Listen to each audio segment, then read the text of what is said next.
ദൈവത്തിന് സ്തോത്രം. വിലയേറിയ സമയത്തെ ഓർത്ത് കർത്താവിനെ മഹത്വപ്പെടുത്തുന്നു. 32-ാം സങ്കീർത്തനം അതിൻ്റെ 7-ാം വാക്യം വായിക്കുന്നു. സങ്കീർത്തനങ്ങൾ 32-7. നീ എനിക്ക് മറവിടമാകുന്നു, നീ എന്നെ കഷ്ടത്തിൽ നിന്ന് സൂക്ഷിക്കും, രക്ഷയുടെ ഉല്ലാസം കൊണ്ട് നീ എന്നെ ചുറ്റിക്കൊള്ളും. പ്രിയരെ, ഈ അനുഗ്രഹിക്കപ്പെട്ട തിരുവചനത്തിൻ്റെ നന്മ പ്രാപിക്കേണ്ടതിന് കർത്താവ് നമ്മെ ബലപ്പെടുത്തട്ടെ. സങ്കീർത്തനക്കാരൻ ഒരു കൂട്ടം കാര്യങ്ങൾ ഈ വാക്യത്തിനകത്ത് എഴുതിയിരിക്കുകയാണ്. ദൈവം തൻ്റെ ജീവിതത്തിൽ ആരാണ്, അഥവാ ദൈവം എങ്ങനെ തനിക്ക് വേണ്ടി വെളിപ്പെടും. ഇന്ന് പകൽ ദൈവം നമുക്ക് വേണ്ടി വെളിപ്പെടുന്ന ദൈവം നമ്മുടെ ജീവിതത്തിൽ ചിലതൊക്കെ ആയിത്തീരുന്ന വിലയേറിയ പ്രഭാതമായി തീരട്ടെ. ഒന്നാമത്തെ കാര്യം, ദൈവമുഖത്തേക്ക് നോക്കിയിട്ട് സങ്കീർത്തനക്കാരൻ പറയുന്നു, നീ എനിക്ക് മറവിടമാകുന്നു. ആമേൻ. നിശ്ചയമായിട്ടും ഈ ദിവസങ്ങളിൽ ദൈവം നമുക്ക് മറവിടമായി തീരട്ടെ. ദൈവം നമ്മുടെ മറവിടമായി തീർന്നാൽ പ്രതികൂലങ്ങളോ പ്രതിസന്ധികളോ പ്രശ്നങ്ങളോ നമ്മെ തൊടാതെ വേണം മറഞ്ഞിരിക്കുവാനായി കഴിയും. ആമേൻ. ശത്രുവിൻ്റെ മുൻപിൽ മറവിടമായി വെളിപ്പെടുന്ന ദൈവത്തിൻ്റെ പ്രവൃത്തിക്കായി സ്തോത്രം. നമുക്കറിയാം, പുറപ്പാട് പുസ്തകത്തിനകത്ത് ഇസ്രായേൽ ജനം വിടുവിക്കപ്പെടുന്ന രാത്രി സംഹാരകൻ കടന്നു വരുമ്പോൾ കുഞ്ഞാടിൻ്റെ രക്തം ഇസ്രായേൽ ജനത്തിന് സംഹാരകനിൽ നിന്ന് രക്ഷപ്പെടുവാനുള്ള മുദ്രയായി മാറി, അഥവാ മറവിടമായി മാറി. നിശ്ചയമായിട്ടും ഈ ദിവസങ്ങളിൽ ദൈവം നമുക്ക് മറവിടമായി തീരുന്ന ദിവസങ്ങളായി തീരട്ടെ.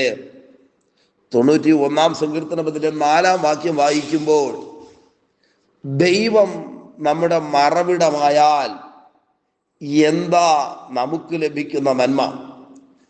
91-ാം സങ്കീർത്തനം 4-ാം വാക്യത്തിനകത്ത് എഴുതിയിരിക്കുന്നു, തൻ്റെ തൂവൽ കൊണ്ട് അവൻ നിന്നെ മറയ്ക്കും.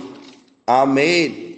ഒരു പക്ഷി തൻ്റെ കുഞ്ഞുങ്ങളെ തൂവലിനുള്ളിലാക്കി മറയ്ക്കുന്നത് പോലെ ഈ മഹാദൈവം ദൈവജനത്തെ മറയ്ക്കുവാനിടയായി തീരും.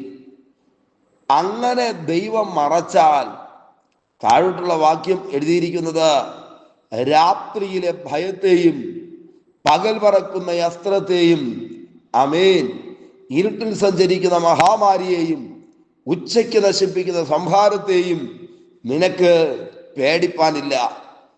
91-ാം സങ്കീർത്തനം 4-ാം വാക്യം പറയുന്നു, ദൈവം തൻ്റെ തൂവൽ കൊണ്ട് നമ്മെ മറയ്ക്കും, അഥവാ ദൈവം നമ്മുടെ മറവിടമായി തീരും. ദൈവം നമ്മുടെ മറവിടമായി തീർന്നാൽ രാത്രിയിലെ ഭയത്തെയും പകൽ പറക്കുന്ന അസ്ത്രത്തെയും ഇരുട്ടിൽ സഞ്ചരിക്കുന്ന മഹാമാരിയെയും ഉച്ചയ്ക്ക് നശിപ്പിക്കുന്ന സംഹാരത്തെയും നിനക്ക് പേടിപ്പാനില്ല. ഇന്ന് രാവിലെയും ഏതെങ്കിലുമൊക്കെ വിഷയങ്ങൾക്കകത്ത് ഭയത്തോടെ ജീവിക്കുന്നെങ്കിൽ ഈ വാക്യം എഴുതിയിരിക്കുകയാണ്, ദൈവിക സംരക്ഷണത്തിൻ്റെ കീഴിൽ, ദൈവിക മറവിടത്തിൻ്റെ കീഴിൽ നാം ആയിത്തീരുമ്പോൾ ചില ഭയങ്ങൾ മാറിപ്പോകും. 7-ാം വാക്യം പറയുന്നു, നിന്റെ വശത്ത് 1000 പേരും നിന്റെ വലത്ത് വശത്ത് 10,000 പേരും വീഴും, എങ്കിലും അത് നിന്നോട് അടുത്തു വരികയില്ല. എന്താ കാര്യമെന്നറിയാമോ? ആമേൻ. തൂവലുകൾ കൊണ്ട് അവൻ നിന്നെ മറയ്ക്കും.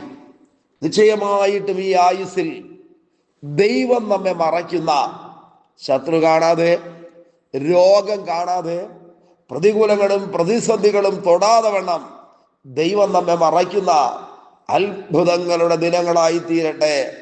ആമേൻ. എത്ര സംരക്ഷണങ്ങളാ ഈ വാക്യത്തിനകത്ത് എഴുതിയിരിക്കുന്നത്. നിന്റെ വശത്ത് 1000 പേരും നിന്റെ വലത്ത് വശത്ത് 10,000 പേരും വീഴും, എങ്കിലും അത് നിന്നോടടുത്ത് വരികയില്ല. എന്താ കാര്യം? വാക്യം പറയുന്നു, തൻ്റെ തൂവൽ കൊണ്ട് അവൻ നിന്നെ മറയ്ക്കും.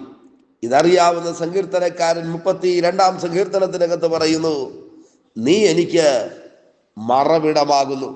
രണ്ടാമത്തെ കാര്യം എഴുതിയിരിക്കുന്നു, കഷ്ടത്തിൽ നിന്ന് എന്നെ സൂക്ഷിക്കും. നമുക്കറിയാം നമ്മുടെ നാളുകൾ എന്താണെന്ന്, നമ്മുടെ അടുത്ത മണിക്കൂറുകൾ എന്താണെന്ന് ആർക്കും അറിയത്തില്ല. എന്നാൽ ആരംഭത്തിൽ തന്നെ അവസാനത്തെ അറിയുന്ന മഹാദൈവത്തെയാണ് നാം സേവിക്കുന്നത്. സങ്കീർത്തനക്കാരൻ പറയുന്നു, അതുകൊണ്ട് കഷ്ടതയിൽ ചെന്ന് പെട്ടുപോകാതെ, കഷ്ടതയുടെ ശോധനയിൽ വീണു പോകാതെ ദൈവം എന്നെ കഷ്ടത്തിൽ നിന്ന് സൂക്ഷിക്കും. മൂന്നാമത്തെ കാര്യം പറയുന്നത്, രക്ഷയുടെ ഉല്ലാസം കൊണ്ട് നീ എന്നെ ചുറ്റിക്കൊള്ളും. ആമേൻ. ദൈവമേ, ഭയപ്പെടരുത്, ഭ്രമിച്ചു നോക്കരുത്. ആമേൻ. ആകുലപ്പെട്ടു പോകരുത്. കാരണം ഉല്ലാസം കൊണ്ട് ചുറ്റുവാൻ തക്കവണ്ണം, അഥവാ ഉല്ലാസത്തിനകത്താക്കി തീർക്കുവാൻ കരുത്തുള്ള ദൈവത്തെയാണ് നമ്മൾ സേവിക്കുന്നത്. നിശ്ചയമായിട്ടും ഈ പകൽ ദൈവിക നന്മകൾ അനുഭവിക്കുവാനിടയാകട്ടെ. നീ എനിക്ക് മറവിടമാകുന്നു, നീ എന്നെ കഷ്ടത്തിൽ നിന്ന് സൂക്ഷിക്കും, രക്ഷയുടെ ഉല്ലാസം കൊണ്ട് നീ എന്നെ ചുറ്റിക്കൊള്ളും. ഈ ദിവസത്തിലെ അനുഗ്രഹത്തിന് വേണ്ടി ഒരു നിമിഷം പ്രാർത്ഥിക്കാമോ ദൈവത്തോട്? പരിശുദ്ധ ദൈവമേ, സ്വർഗ്ഗസ്ഥ പിതാവേ, ഈ സന്ദേശം കേട്ടുകൊണ്ട് പ്രാർത്ഥിക്കുന്ന മുഴുവൻ പേരെയും ബലമുള്ള കരങ്ങളിലേക്ക് ഏൽപ്പിക്കുന്നു. അനുഗ്രഹിക്കണമേ. ദൈവിക സംരക്ഷണങ്ങളും നന്മകളും അനുഭവിക്കുവാൻ എല്ലാവർക്കും ഇടയാക്കണമേ. ബലമുള്ള കരങ്ങളിൽ വഹിക്കും അധികാരമുള്ള യേശുവിന്റെ നാമത്തിൽ പിതാവേ, ആമേൻ, ആമേൻ. Okay, God bless you. ദൈവമായ കർത്താവ് നമ്മെ ധാരാളമായി അനുഗ്രഹിക്കട്ടെ. ആമേൻ, ആമേൻ.